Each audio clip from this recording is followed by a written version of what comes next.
Hello and welcome to another Reptile vlog. As you can tell by the title, today I'm building a DIY incubator. What am I building an incubator for? I'll show you in a second. Let's get started.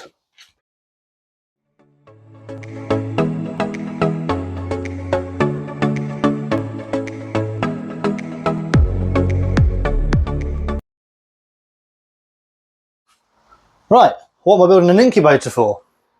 Well, I've been away for a week and I got back today, had a look through this viv here, and found 10 viper gecko eggs. So not only have I now got 23 morning gecko eggs, I've got 9 viper gecko eggs. One of them was no good. So, in a bit of a pinch, I've got an incubator to make, and I figured I'm not going to be the only one that needs an incubator in a hurry, so why not show everybody how I'm building one, and hopefully it'll help you guys if you need one. So, what do we need to build an incubator? First things first, poly box. It's insulated, it's cheap. I got this one for free from the local reptile shop. Most fish shops, reptile shops will have them, just go and ask them nicely. And then, what else do we need? So we need a form of heat. I'm using a heat mat. You could use heat cable, a light, literally anything that produces heat. And obviously, to control that temperature, I'm using a thermostat. You need a thermostat. This one is a Haberstat Polestat. So that's the heat and the outside sorted.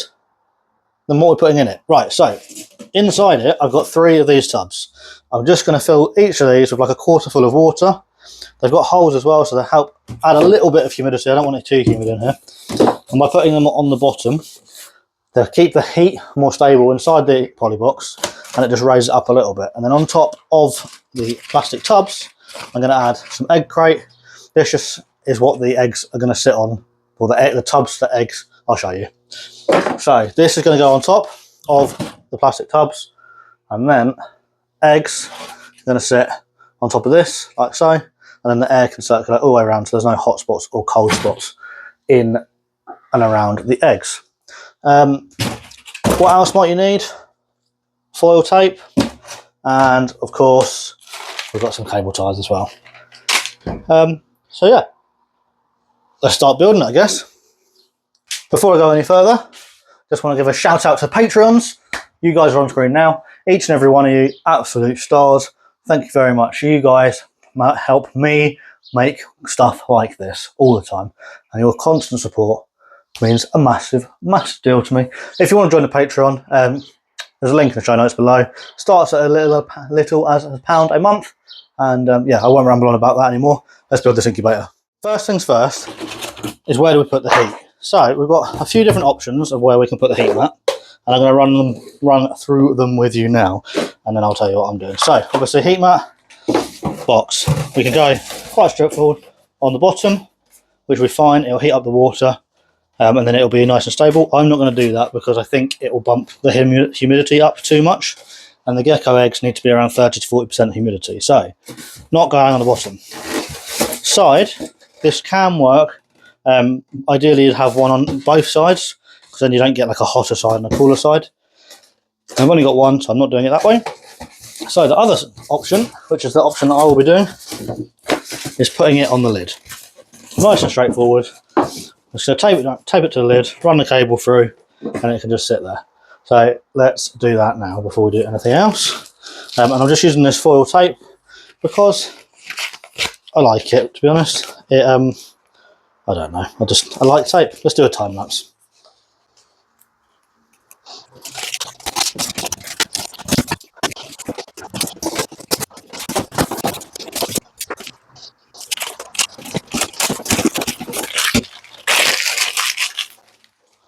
So there we go, nice and straightforward.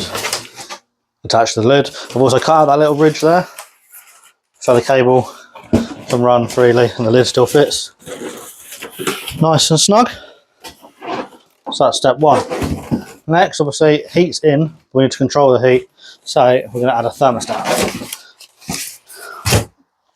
With the stat, obviously, you guys know how a stat works. What I'm going to do is just punch a hole through the side of the poly box, roughly at the height I want the probe to sit. The probe is going to sit about the same height as the tubs, is my plan. So let's get that out of the way. As you can see in the tub, There are these little ridges, so I'm going to poke it literally just directly above that, and you need a specialist tool for that. So here is the specialist tool, nice big screwdriver, poke it through, and that should be big enough for the probe, which is probe in box. Nice and simple. As for position of that, I will finalise it once I've got the other bits and bobs together. Next, really, I need to get these tubs in with. Right, so we're going to go 1, 2, and 3. That's my tubs. I'm just going to find some water. Right, so water is in. We're going to put the lids back on, and then that stops. Right, I'm not sure. So yeah, so that'll stay a bit warm. As you can see in the tub lids, I don't know if you can or not. Yeah, you can. I've got a few little holes, so a little bit of humidity will escape from the tubs, but not loads. And if I find that it's too humid in there, I can always put tape over the holes, and if it's not humid enough, I can always take the lids off or put extra holes in them. So that is. So now we've got heat mat on the lid. We've got a thermostat probe here. We've got our base for our water. Next up, I'm using egg crate because I've got it easily accessible. This will be the base that the eggs are going to sit on. I didn't even need to cut that one down. That's just how they came, and it fits perfectly. So that's that one, and then this one I'll just cut down just to fill that little gap. So that is that. Right. As for thermostat probe, I want the probe to sit in the middle of the box, just about there. There we go. The probe is in and not going anywhere. So we're pretty much there, to be honest. All that's left to do is we need to plug the heat mat into the stat, and then we'll unplug it all in. And then I'll obviously put the eggs in it once it's up to temperature.